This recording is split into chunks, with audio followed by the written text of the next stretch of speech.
Kia ora koutou katoa. Welcome to the Hoon, where co-host Peter Bale and I go around the week's news in geopolitics and Aotearoa's political economy with a whole bunch of experts, academics and politicians, all to understand our worlds better and have some fun.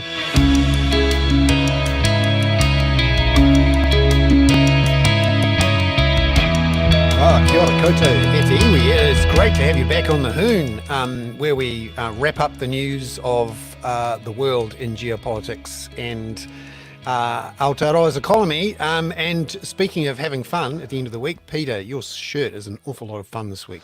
It's a goodie, isn't it? It actually comes from Spain, but it really looks like a. I think it's probably a langoustine, but I think of it as a New Zealand crayfish. And how's life in Spain? I hope you've had lots of seafood.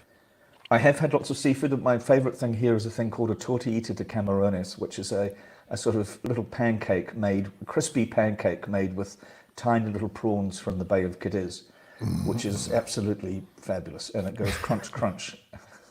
And I hear you've had 2 swims today, Bernard. I mean, it's amazing. It is the summer that just keeps on giving. It's May the 23rd, and I've had 2 swims, and they were fresh, to be fair. I was going to say, it's a bit cold there and windy. But I live to tell the tale. It's beautiful and blue, and I'm a very lucky man, really. But it's been a rough old week for the government in a bunch of ways. Firstly, they had to come out and deliver what they thought was a very damning report on Kāinga Ora. They said that Kāinga Ora had failed financially, and therefore it had stopped its building program and was going to have to wait for a year or 2 to find out what it was going to do. The unfortunate thing is Kāinga Ora is the biggest builder in the country, and that's essentially put the entire construction sector on hold. Yep. Secondly, they've realised they're still short of money for their tax cuts, so they did something that they hadn't promised they would do, and that's get rid of first-home buyer subsidies. And I think this is a real political hot button they've pushed because this is playing with the dreams of the middle class here. It also we don't want that, particularly not the boomer middle class. That's right. I mean, how are the boomers going to get their kids into homes unless there's a first-home buyer's grant? Yeah. And even though Chris Bishop says, it just delays their move into a first home a bit, actually 40% of first home buyers use these grants from Kāinga Ora. Are you turning the entire Hoon into a housing one now, Bernard? Because we decided you were going to do a soliloquy at the end about housing, right? I thought I'd get it out of the way early. Can't help myself. Yeah. We'll talk about the Reserve Bank and monetary policy and inflation at the end. So there we go. We've broken it up. Yeah, and I thought it was kind of interesting of the government to effectively launch its own attack on Kāinga Ora hours before they released the actual report. So they got the running in the New Zealand media about about how shit Kāinga Ora was, without any sort of recourse to the actual report itself. I think that was a very interesting tactical step. Yes, it is. And we have the lovely editor of this of the Kaka in the background there, Lynn. Yeah, well, it's because I told him to get you another Negroni. I told you to get you another Negroni. Yeah. Thank you very much. I'm a very lucky man. I will have one later on. But just speaking about Kāinga Ora, yes, common practice, of course, to throw the grenades in while everyone else is looking in the other direction, blow a few things up, and it all looks bad. Now, actually, Kāinga Ora is not a commercial entity. This is a government department. This is what I was so struck by, Bernard, because as you know, I have a connection to the Kāinga Ora, and they talk about it being a business. They talk about their people being customers, and then of course it is a government entity. So it's got a slightly freer borrowing regime than most government departments, right? But it's who says it needs to make a profit? That's right. And you've got to remember that, yes, they've added around $9 to $10 billion worth of debt, depending on where you want to start the comparison, but also the value of Kāinga Ora's housing stock. Remember, they've got 70,000 houses and they've built a lot more in the last 4 or 5 years. That rose by much, much more. So if you look at the net worth of Kaingaora, it has gone up dramatically. Now you could argue that just like the rest of the country, that gain in value is unearned and not justified, but certainly it's there. So when you hear the government say that Kaingaora is financially sustainable, ask them how much the equity in Kaingaora has risen in the last 5 years. And they'll look at you blankly and then they'll look at the numbers and go, Kaingaora created nearly $10 billion in net worth for the Crown in the last 10 years. Well, house prices went up a lot. Well, that's the same as the rest of us, guys. So, don't be treat it too Did special. someone once say that New Zealand was a housing market with an economy attached? Was that right? Yeah, that's me. Has I someone claim said that? that's copyright on that phrase for me. In fact, I understand that Chris Bishop used it in a presentation a few weeks ago. So I'll be sending him a. So what's an the invoice. outlook for this? What's actually going to happen to that order? Since you've moved your soliloquy within 30 seconds to the beginning rather than the end, what's going to be the outcome of all of this? Kaingaora is going to stop a lot of work. There's going to be a lot of Kaingaora staff leave. There's going to be a shift in the government's approach towards any new income-related rent subsidies going to community housing providers, and that was part of the announcement. The attempt to soften the blow of the first home buyers grants being cancelled this week was to say, yep, some of that money, about half of it, is going to go to community housing providers to get some more social houses. Not clear, by the way, that those income-related rent subsidies will have to go to new homes. It could just be community housing providers going around hoovering up lots of houses and pushing up the price, thanks to the income-related rent subsidies they've got. A rent subsidy? I think you did. Subsidy, yeah, that's good. Yeah, because we're expecting that Sam Stubbs will do quite well out of all of this, will he? Out of this shake-up? Well, it's interesting. Yeah, no, there's certainly a market now for community housing providers to go to private producers of build-to-rent style, more medium to high density apartments, that sort of thing. And it's part of the solution. I mean, the idea that only Kaingaora will be able to build social homes is worth challenging. And certainly if you look at the pure cost of it, and although, you've got to take into account things like Kaingaora builds to higher standards on insulation, it has to think a lot more about making its buildings properly accessible. It also has to, think about lots of other services around that, and making sure these buildings are going to last for a long time, which private buildings don't necessarily have to do. Although I have to say, we've heard this week that Simplicity Living, that's the Sam Stubbs, Shane Brearley operation doing build to rent, have just launched a new a project in Auckland, and they are doing things significantly cheaper than Kaingaora, and they are doing things with buildings that will last 100 years or so. So, there are several ways to skin cats, and we shouldn't poo-poo too much. I think the government trying to do things a little bit different. We do have a housing crisis. We need mega of new houses, and unfortunately, though, the moves the government's taken is to prioritise tax cuts over new homes, and that's the dangerous thing. They're trying to serve hard-working Kiwis, Bernard. Yeah, that's the they dog want whistle outcomes for hard-working Kiwis. Well, it's interesting. The hardworking Kiwis don't include first home buyers, and some of the money that was going to go to first home buyers is going to go to people who are getting into social homes. And if you want to play all dog whistly about it, you would be saying to first home buyers, hey, middle class, let's be frank about it, white kids who were going to go to your parents to get deposits, but now you can go to you're going to go use the government. Well, now that's not there. And by the way, the government's using that money to put poor homeless people in homes. With an income-related rent subsidy, which means that their rents aren't totally punishing like yours. And the rest of the money is going to a bunch of landlords who have already had tax cuts committed to them. Jesus, so you're on in effect, fire today, Bernard. Yeah. Again. the middle class white kids who were going to get some middle class tax cuts or some middle class cash from the government now aren't, and that cash is going to go to landlords who they're already having to pay money to every week, and poor people who are homeless, which, is another group of people. So I think politically this is the worst combination, and Labor have tried to hit it quite hard. I'm not sure they're totally convinced themselves, in part because, they were happily paying first home buyer subsidies too. But this is, again, another political blow for the government. And I think that in the next couple of months, we're going to see some brutal polling results, which give the current government a hell of a fright. And I think it's going to cause some trouble towards the end of the year. But who knows? We'll see. The polls are the polls. And Bernard, just we often talk about the media in this segment of the show before Catherine comes in. What's your sense of how the media has reported this in New Zealand? Because I did think it was an interesting tactic of the government to get its explanation, its attack in ahead of the Bill English report. But I didn't really see that much serious analysis of what was actually in the KO thing. It was just all KO's a disaster.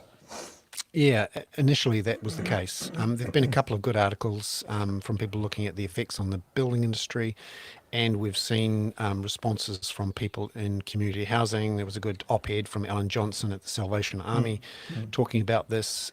So I think now, a few days on, there has been a settling of the chips, and people can look at whether the chips, that's what they call the community housing providers. I'm particularly proud of that pun today. How it all settles out, and we'll try and cover some more ourselves as well. Catherine, it's wonderful to have you back and here on the Hoon to talk about the climate. Lovely to see you. Hi, and speaking of chips, Catherine, we saw this week that Microsoft's energy consumption or greenhouse gas emissions went up 30% last year with their tremendous investment in data centers and for AI. Yeah, exactly. It was, Microsoft are one of those companies that have a net zero target by 2030, I believe. And then all of a sudden in 2023, their emissions went up by 30%. And most of it was their scope 3 emissions. And it was related to building of data centers, which are they're building more and more of it to do cloud computing, but also for AI. Yeah, a lot of it was for developing AI. And this is one of the slightly scary developments of the last couple of years that it's dawned on us that the spectacular growth of the use of AI has a bad side effect in that it is much more energy intensive than regular old data center computing. And just in the last couple of weeks, we've seen Google shift some of its search results to its own AI-generated content after they've been out and stolen it off everyone else. We'll talk about that at the end with Peter. There's an interesting little media side effect there as well. But this heavy shift into AI is very energy intensive and creates, a real risk that we've got a whole new chunk of demand for electricity we weren't expecting, even 2 or 3 years ago. Yeah, and what's interesting for Microsoft as well is their response to that big increase in their emissions. Their response is to say that basically, we're going to be doing a lot more of this in the future. So all of the things that we've done that have increased that, we're going to be doing more of. And the only proposals that they've put forward in terms of ways to try and get back on track are a bit problematic. So, one of them is saying that they'll make their data centers more energy efficient. Another one is that they will be switching to more renewable energy to power those data centers. They've also talking about things like doing a bit of carbon capture and storage to offset which we know their works, emissions. which is totally proven and works brilliantly. Yeah, exactly. And so all of those things, but particularly when we're talking about more efficiency, there's this little thing called Jevons paradox, which is that as you make inputs, as you make things more efficient, it tends to have the effect of lowering the costs. And then the price goes down and then the demand goes up and you end up using even more of that input than you did to start with. And we can see very clearly that that's likely to be the case with AI because the demand for it, as it gets cheaper to access, the demand for it will just keep growing and growing and growing, and therefore the total energy demands on the total global energy system will continue to increase. And even if Microsoft uses... On the other hand, Catherine, AI is going to solve the problem of climate change, you see. that's one of the other things that they said that was going to be helpful, that AI will solve all of these issues associated with cement production and all these other things. And therefore, so there's a lot of kind of, technological optimism buried in there that is pretty baseless. Some of it there's a basis for it, but some of it is quite baseless as well, where there's all these expectations that we might get some good out of the other end of it to offset the harm that it's going to do in the meantime. But the harm is already visible. So Yeah, speaking of Jevons paradox, the cost of air travel has obviously dramatically fallen over the last 20 or 30 years per kilometre travelled, per seat kilometre travelled, in part because the planes have become more efficient, the engines are more efficient, and that has meant a lot more people have flown on planes. But with climate change, there's an interesting problem developing for big planes with lots of people flying at high altitudes. Tell us about that. Nice segue, Bernard. yeah, we've seen in the news the last couple of days the stuff about turbulence and some of the injuries and stuff that have come out from that, which is quite shocking, I think. But what a lot of media haven't really kind of joined the dots on is the role that climate change might be playing in that. So there have been some studies that show that, first of all, there was a study last year that found that there's been a big increase in what they call clear air turbulence between 1979 and 2020. Clear air turbulence is particularly dangerous because you don't know that it's there. It springs on you out of nowhere, and has a lot to do with climate change.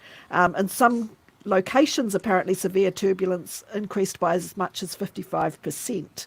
Over that time frame, and there's also been another study that looks at climate modelling to project how much more clear air turbulence we might expect to see in the future, and under some climate change scenarios are expecting it to increase by 4 times by 2050. So there is, definitely a role. I mean, I think we can also remember that when they say to leave your seatbelt on at all times, they're not kidding. No, exactly. We have seen this, whether it was that, I think it was a Lamb Chile flight, coming to New Zealand from Australia that had a rather nasty, but I think that was actually self-inflicted rather than clear air turbulence. But there is a reason that they say to keep your safety belt on, and you don't want to be going around flying. I've always thought being killed by somebody else's bottle of whiskey in a plane would be one of the most. It's like that. Was it Paul Gallico who wrote the short story about the man who was killed by a pig falling off a balcony? I've always thought that was, being killed by somebody else's bottle of Johnny Walker. I thought it was always really air conditioning units. Yeah. I thought it was air conditioning units that fell off balconies and killed. So, Peter, we are very much hopeful that when you fly back from Spain in some future time, that you have your seatbelt on for all 28 hours of the flight. I absolutely will. Yeah. And make sure you bring your own catheter. And some sort of helmet for the flying. Oh, here we are. It's a film called A Shocking Incident about a pig falling on a man in Naples. Oh dear! And another one of the hazards of flying long distance. It's going to be, long run. Climate change could be difficult for New Zealand's tourism aspirations. Absolutely, no, I think you're absolutely right. Very much appreciate Catherine as our climate correspondent. Today we'll be putting out a fuller version of her weekly wrap with a chat between myself and Catherine talking about the climate tomorrow. Catherine's so good to have you back, and thank you very much for joining us on the Hoon. Great, thanks guys. See you later. Catherine. Thank you. And now we go to geopolitics, and we'll be bringing in firstly Robert Patman, who joins us from the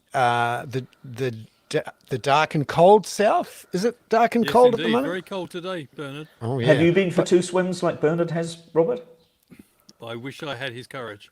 And is your charming wife bringing you a Negroni or a bottle of gin now?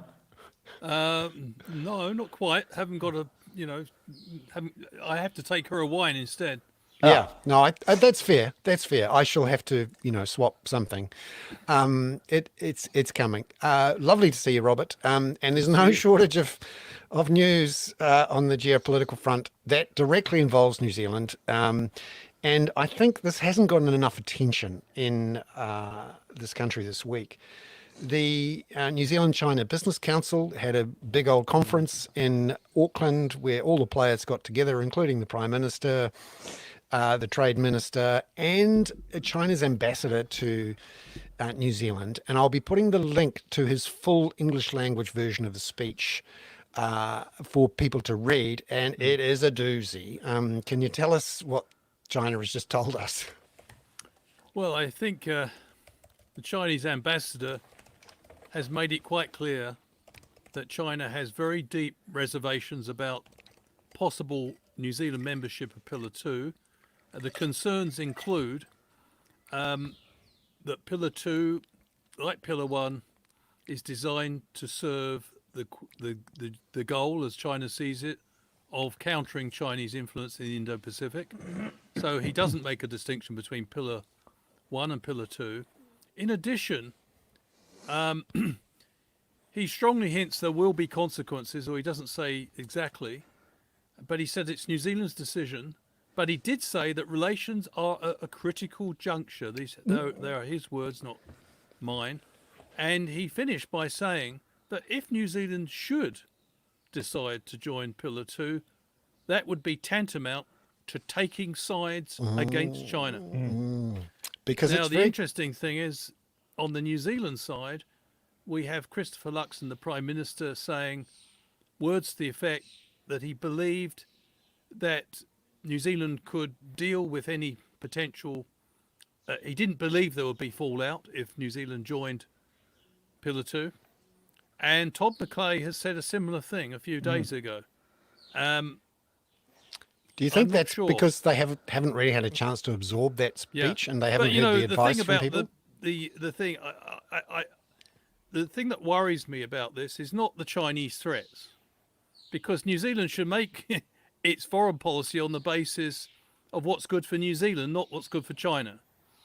What worries me is that, given that we are a country that depends so critically on rules internationally and that sort of order based on institutional power rather than unilateral power of any great state, it worries me that we seem to be swallowing hook, line and sinker the view that China is the only threat to the system that we rely on.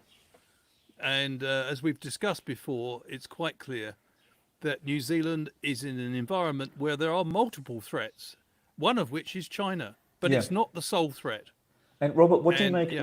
Just to address China as well. What do you make of the China today launched a series of military exercises described as punishment exercises to deal with Taiwan just having elected what China is calling a separatist president. I mean, we're going into another one of those couple of weeks long, or periods when the tension is being ratcheted up militarily. Yeah, I think from China's point of view, I don't like what they're doing. I'm quite an admirer of Taiwan, and I don't like what this sort of intimidation that's going on. But we've got to be clear-eyed about New Zealand's strategic interests. And what is emboldening China is the fact that the West has lost momentum in its support for Ukraine. That has really registered with the Chinese. And if New Zealand really wants to think strategically, and if it does believe that we have the most dangerous security situation, in the words of the Foreign Minister, in living memory, then New Zealand needs to start really throwing weight behind Ukraine and also encourage everyone else to do so, because that is the most important strategic challenge we're facing at the moment. And that will register, that will have multiple benefits. If Putin is defeated, not only will a dictator fail in his attempt to rewrite the rules based on power, not principle, but in addition, I think it will sober up some of the hardliners in China who realise that the West is not a pushover, and I think it would certainly help Taiwan. In short, there's a big connection between the way we deal with the Putin challenge and our security in the Indo-Pacific. And We'll come. AUKUS doesn't address the multiple threats that we face. We'll come back to the Pacific in a moment when we bring in our special correspondent on the Pacific, Michael Field. But some big news this week, of course, around Gaza with the International Court of Justice in The No, Hague. the International Criminal Court, Bernard. International Criminal ICC, Court. not the ICJ. Yeah. Thank you for That's all right. catching me on The that one. ICJ is doing the genocide case, and the ICC prosecutes individuals, and that's what they've done with Netanyahu and Hamas. Sorry to correct you. No, this is absolutely good. And Simon, our producer, will slash and burn, which is great. So let's jump in with the fresh question. What did you think of the legal action that came out of Europe this week, Robert? I think it's important. It's not going to be important in terms of immediate effect, but I think it is, in a sense, reflecting the view that institutions are there to do a job. The ICC was designed to deal with this sort of activity, and I think the ICC actually played it pretty well. From the Palestinian point of view, they're pretty frustrated that some of them are, that Hamas leaders have also been cited. But actually, I think it would have played into Netanyahu's hands had they only gone after Netanyahu and the defense minister. I think by going after Hamas, after all, Hamas committed a war crime on the 7th of October, but I think Netanyahu and the defense minister can also be plausibly suspected of committing similar crimes. Yeah, After all, we're talking about more than 35,000 Palestinians dying, and literally hundreds dying each day as we speak. Yeah, And- but Robert, I want to just address with you on this because there's been obviously huge criticism from Israel. But Biden, of course, neither Israel nor the United States recognized the ICC. But what I was quite struck by the letter to the... Peter, they did recognise the ICC when it When it was suited Putin them. in the dock. That's right. That's right. But if you look at the people that the ICC took advice from, it's Lord Justice Fulford in the UK, Theodore Meron, Amal Clooney, Danny Friedman, Baroness Helena Kennedy, and Elizabeth Wilmshurst, who's another KC. You know, these are hardly activists or people who are biased against Israel. You know, this was a very authoritative panel that the ICC put together to advise it on whether to take this action. And this whole idea of just sort of ignoring it, as you say, because we didn't want to ignore it with Putin, is a remarkable state of affairs. And on top of that, of course, you've got this somewhat symbolic, but perhaps important, perhaps you could describe why it's important, the recognition of a Palestinian state that doesn't yet exist by Norway, Ireland, and Spain. How do we put those two international issues together? Well, I think it confirms that after 7 months, that Mr. Netanyahu's military strategy of annihilating Hamas is beginning to have countervailing, very negative consequences for his government. And it seems to me that the Irish in particular have they, as one Irish commentator knows, we can see colonial settlerism when we see it, when we are confronted with it. And it was very interesting. I watched the speeches by three Irish politicians yesterday, including the Foreign Minister and the Prime Minister, and they didn't really pull any punches. They had no qualms about supporting Israel after the dreadful Hamas attack. At the same time, they made it quite clear that the Israeli response was disproportionate and inconsistent with humanitarian law. So I think this is an important step. Other Western countries are likely to follow. What about the Biden administration's response about ICC? Well, if you're in Joe Biden's shoes and you're still supporting Israel generously through arms, I don't think he has any political option other than to reject the ICC's findings. After all, he can hardly put his hand up and say, "Oh yes, we've been And we're arming contributing. a government and contributing, enabling war crimes for the last 7 months." He can't say that. And the ICC challenge, in my view, is not particularly challenging for the Biden administration for the reason that we've just gone through. But it is challenging, really challenging, for those Western liberal democracies, excuse me, like Britain, like Germany, that have been also generously arming Israel, and now they're facing. I know Britain has dismissed ICC, but it seems to me this is going to cause a real problem for them, because both Britain and Germany said they would fully accept. They said that Israel must accept the findings of the ICJ, when the provisional findings, recommendations to prevent what they call plausible cases of genocide. In addition, now the ICC, what is Germany and Britain going to do? We've heard from Britain that they've dismissed the ICC findings. I think that's going to cause a domestic backlash. Yes, I mean, I think the ICC arrest warrants are significant, and also ICC members now do theoretically have the requirement to arrest Mr. Netanyahu if he travels to one of their countries. Yeah, it's going to rather restrict his movements as it did for Putin. I just want to read, before we go to Michael Field to talk about New Caledonia, I just want to read a bit from this letter to the FT by the panel that advised the ICC.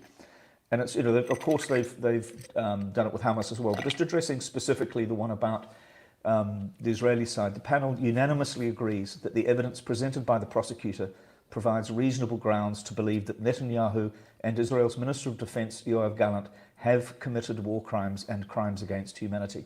This includes the war crime of intentionally using starvation of civilians as a method of warfare, and the murder and persecution of Palestinians as crimes against humanity.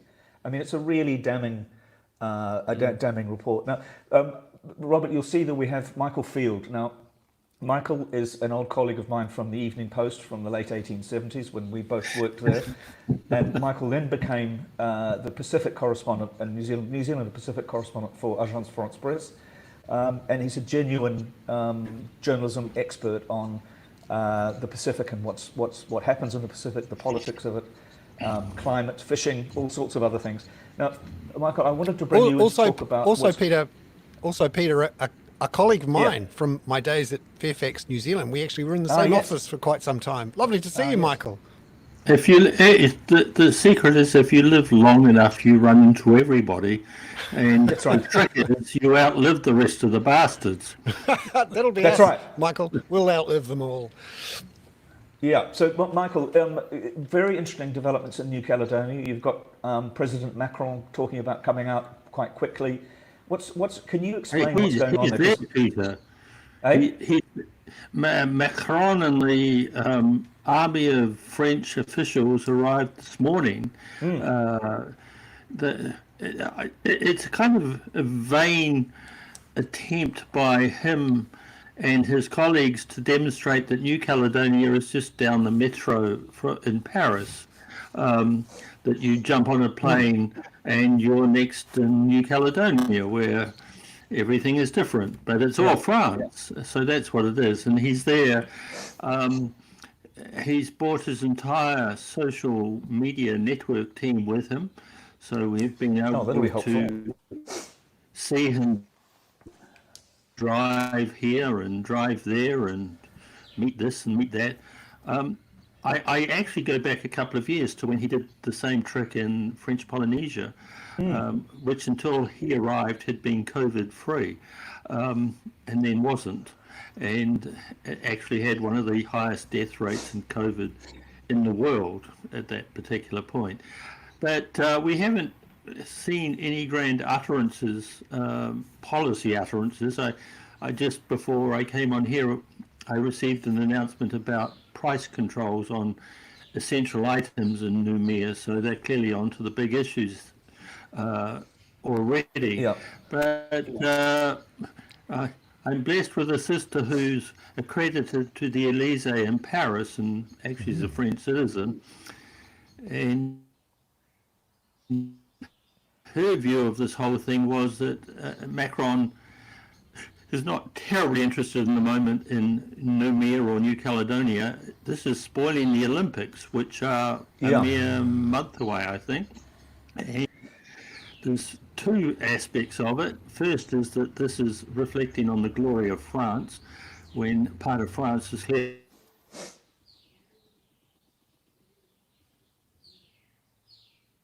clearly rebelling against people. Now in Nouméa, who should be in Paris getting ready for the Olympics.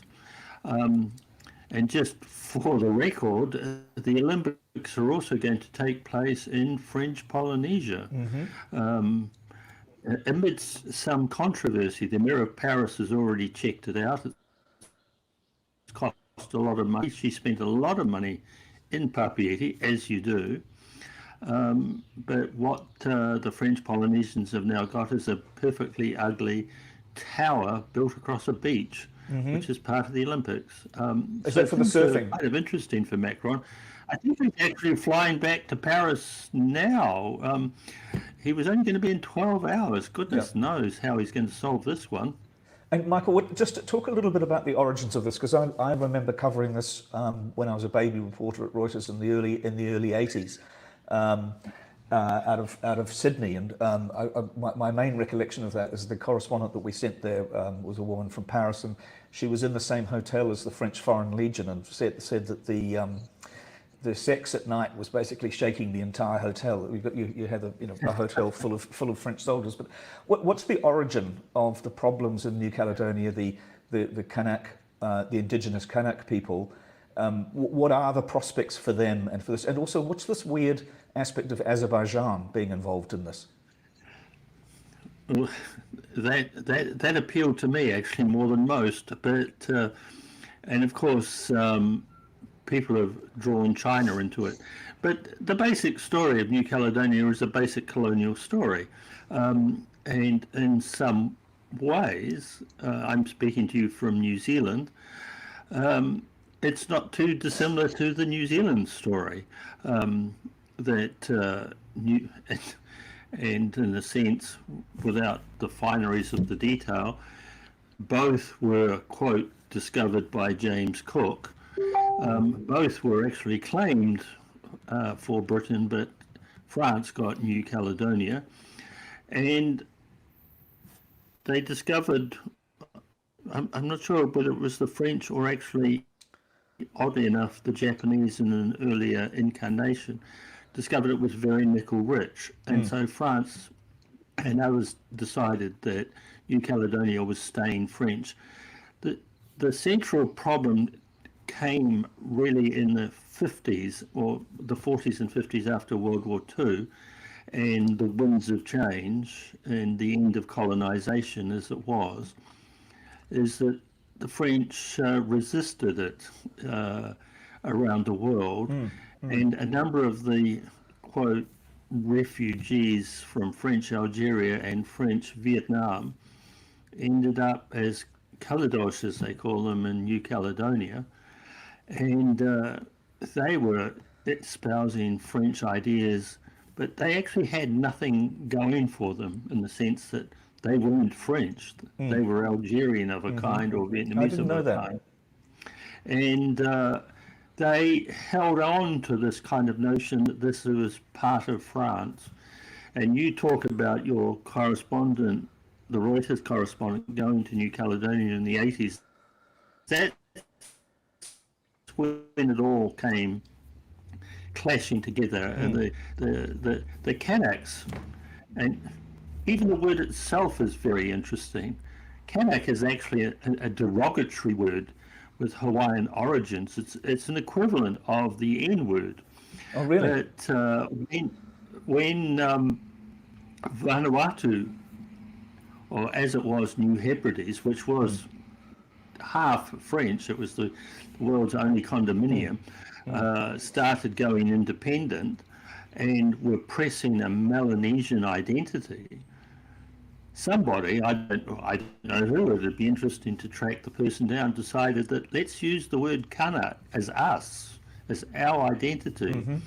And they claimed a word, that's not even Melanesian, and that movement really took off. And in the mid '80s, there was a lot of violence. There was several massacres. There's a particular massacre in what's called the Ovia Caves. And it's not at all clear, even to this day, who killed who. It appears to be a massacre of some kind. The Foreign Legion you're talking about, maybe. And there were agreements reached towards the late mid-80s.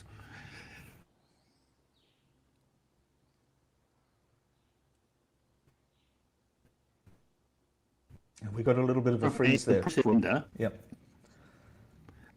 The process involved 3 referenda, and it became, and to cut to the chase, it became interminable.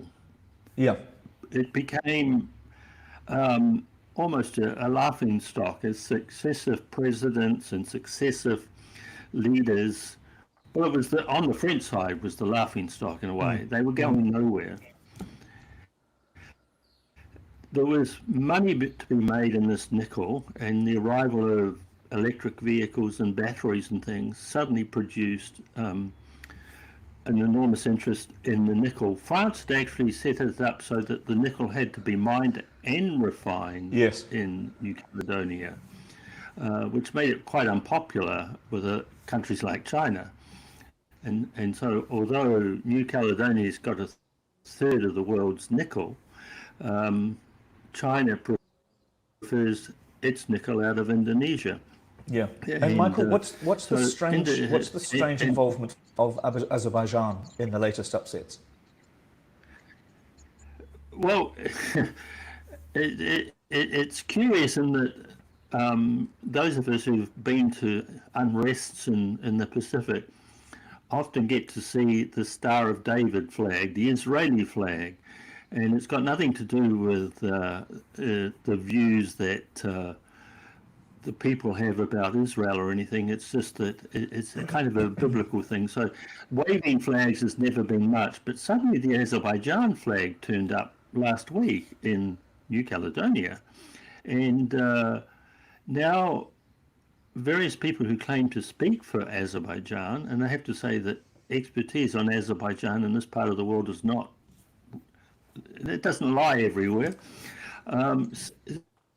And they provoke this.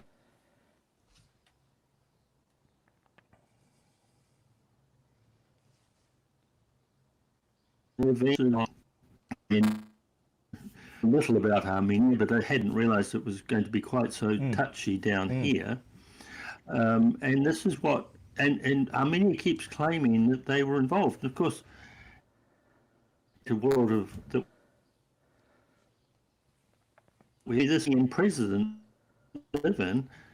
Last week, the Iranian went to see the Arab, and his helicopter fell out of the sky. So it's all happening.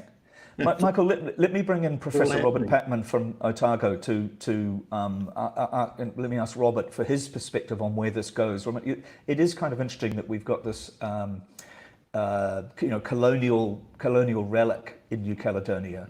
I mean, what should New Zealand's position be? What do you make of what's going on in New Caledonia? Is it just going to heat up from time to time? Well, I think New Zealand finds itself, with the foreign minister in particular, in a bit of a bind, a bit of a dilemma, because on the one hand, we know Mr. Peters' visit to New Caledonia was cancelled because of the unrest, but Mr. Peters, part of his mission was to assert New Zealand's Pacific identity and remind the countries concerned of the close links between New Zealand and the countries. At the same time, New Zealand is also in the process of trying to tell its Pacific neighbours there is a new threat, or at least not telling them as a threat, but indicating it's a more the environment is no longer benign, and it's probably trying to reassure some of its Pacific neighbours that any future alignment, tighter alignment with traditional allies, will not marginalise their concerns. And it may be a difficult balancing act to perform. And in a sense, the New Caledonian crisis,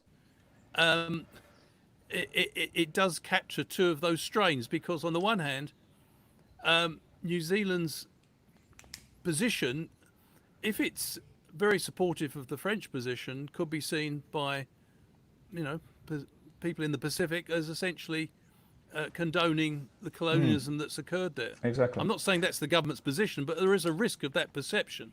And it seems to me that, as Michael indicated, the French have been quite ambivalent. They say on the one hand, oh, we have no problem with the Kanaks having independence, and they've maintained that position since the Kanak awakening, since I think the late 60s. On the other hand, they've encouraged and incentivized people from France to go and settle in New Caledonia, which of course has meant that the referendums that Michael referred to have had pretty predictable outcomes, because the Kanaks increasingly find themselves in a position where they cannot really win numerically a vote for independence. Yeah. So it is a tricky situation. Thank you. Robert, please stay on. Michael, thanks so much for that. It's great to have your perspective. And if you're watching this on YouTube, you can we're going to move to Georgia now. So we're getting around the world. Thanks very much, Michael. That's fine. And so we're now going to Tbilisi in Georgia, the capital of Georgia. And to a friend of mine, Gheorghe Lamzadze, who is a journalist in Tbilisi. George, you might have your speakers on, I think. Is that right? Perhaps turn them off. Because we're getting a bad feedback on this. So turn off my speakers? Yes, please. Okay. Yes. But you should have your headphones on now. I'm glad we got an incredibly experienced multimedia journalist there now. Okay, I'm trying. Oh, it's Michael. Actually, Michael, would you? Yeah, Michael. Yeah. I think we're all right now. So, Gheorghe, it's really good to have you there. I wanted to have you on, apart from the fact that you're a handsome devil and an excellent journalist in Georgia. But the Georgia story is so interesting relative to what we know about Ukraine, relative to Georgia was the original, or is the original frozen conflict from Putin, with I think 20% of the country occupied effectively by Russia, and then you've got this other really interesting problem of an oligarch effectively running the Georgia Dream Party and bringing in this, or effectively through the Georgia Dream Party, bringing in this foreign agents law. Can you give us a little bit of background about why we should be serious about thinking about Georgia? Well, thanks for having me, Peter. And as for the law and the situation in Georgia, well, putting it broadly, I think we should talk about the context first. Well, because of the war in Ukraine, we pretty much have, I guess, a new iron curtain falling over this post-Soviet world. So the risk is that Georgia might end up on the wrong side of it. Well, countries are now being pulled back into alliance with Russia, and Moscow is trying to rebuild its influence over this entire region and push the West out. So we can view this whole struggle as sort of an effort to push the West out and Russia spread its influence.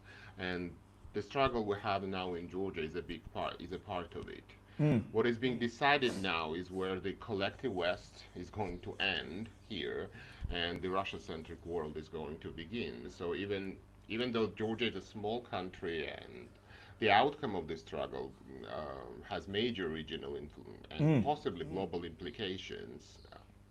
I mean, when the Russians invaded through South Ossetia and so on, we had Sarkozy there. You had a liberal prime minister, a liberal post-Soviet prime minister. There was a lot of interest in that. But do you think the line was not adequately drawn against Russia at that time? Are we still dealing with the consequences of not pushing back at that time? I believe so to an extent, but also, what I'd like to emphasize is that since then, Russia has gotten even more aggressive and more confident in what it wants to do with its neighbors. And I believe it's not just a geopolitical matter, it's about human rights and democracy as well. I mean, it's not just trying to force its influence over the neighbors or put its army on their territory, it's also trying to export an authoritarian system that it has at home.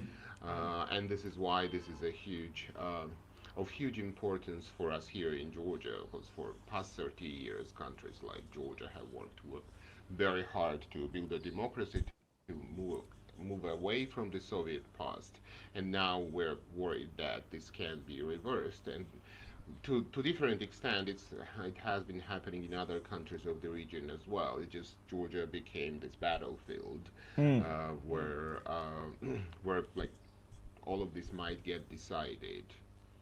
And Gilga, is there a generational aspect here? Because it seems to be very strongly young people who are protesting in Tbilisi. It's the younger Georgians who seem to want, a European future for Georgia. Is it a battle in a sense between, and we have this constantly on the show, a battle between old boomers and the younger generation? It is indeed a bit of a generational fight. I would say that the protests right now are multi-generational. You cannot say that it's only the young people. But the young people are at the center of it. They are in the vanguard. They are leading this fight because for them their European future is at stake, and also they are not burdened by growing up in an authoritarian empire like Soviet Union.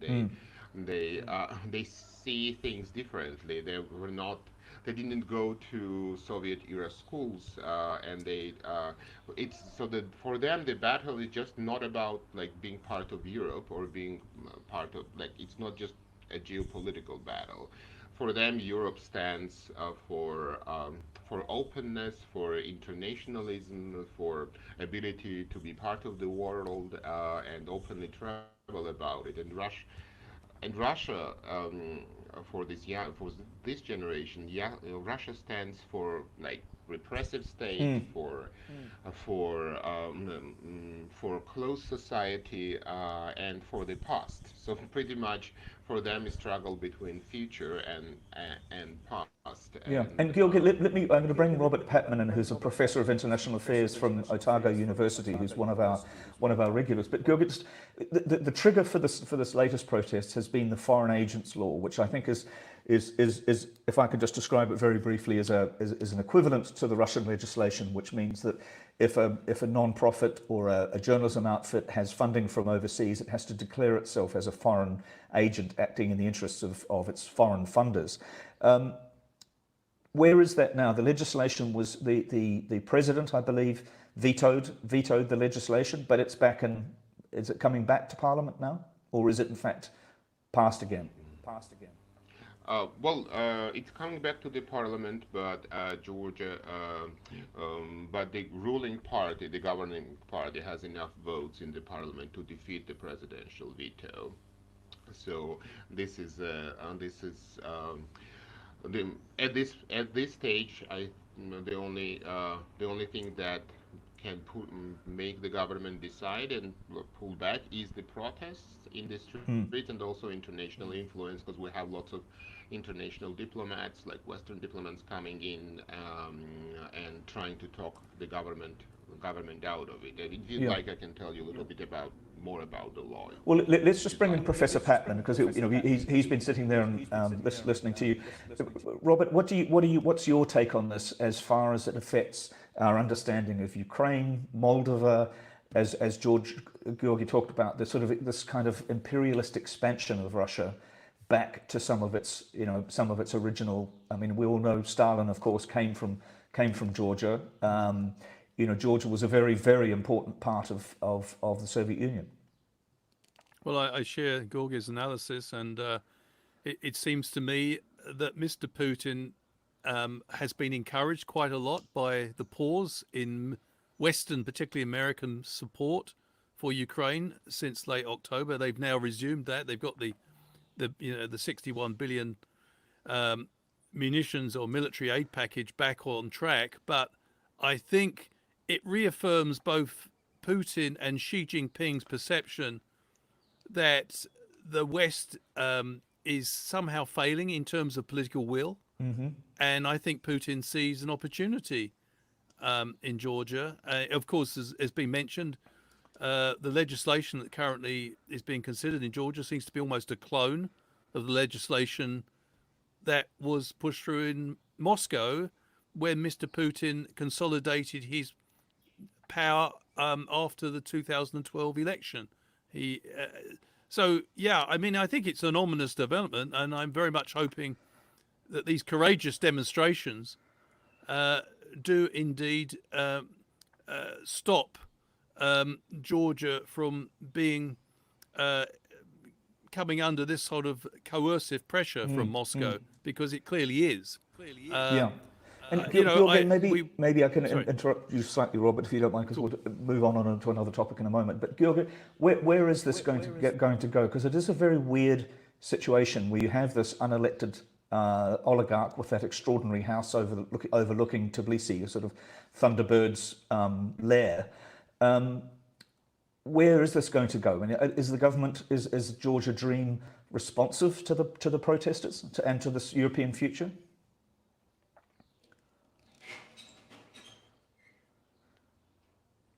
Bernard, stop. Can you yeah, there you go. Go ahead, Georgia.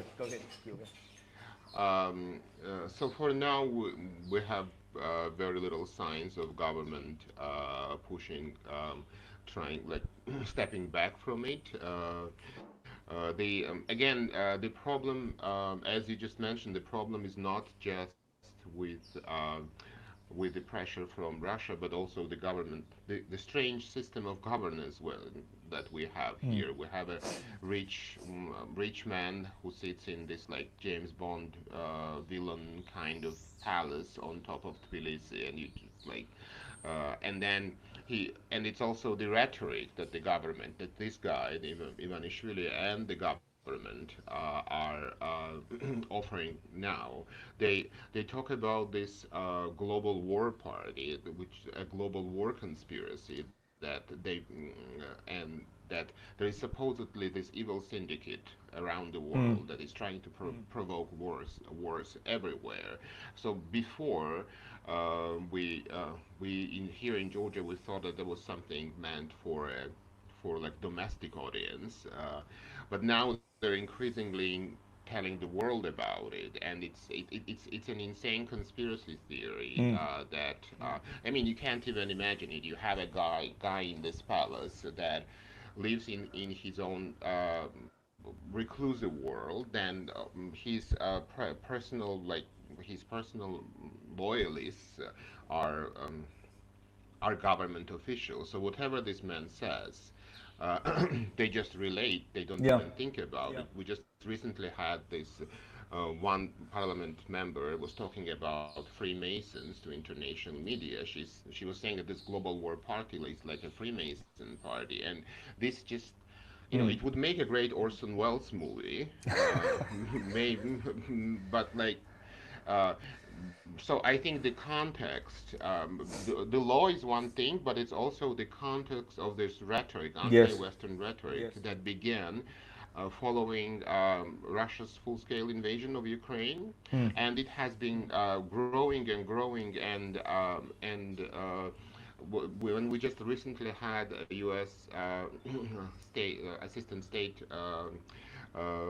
Secretary visit us, he was a bit shocked after meeting Georgian officials when he later went to a press conference. I was also there, and he was talking, okay, with law, okay, it's a bad law, I understand what happens, but let me tell you what I just experienced talking with your prime minister. He was telling me about this war syndicate, and he In I dealing with remember conspiracies. yeah, and the quote he said, it was like a Reddit Yeah. page come alive, and he was like honestly confused.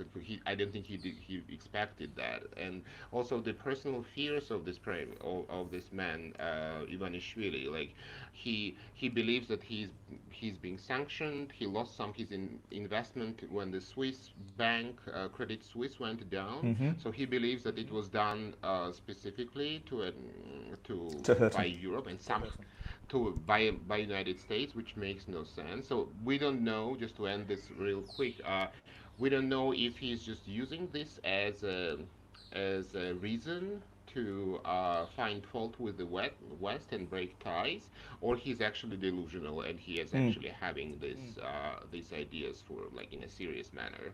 Gorgi, thank you so much. And please be careful there, because I know you're out active. I mean, it's lovely to have you on. It's lovely to see you. I didn't manage to make it to Tbilisi this year, but hopefully I'll see you there next year.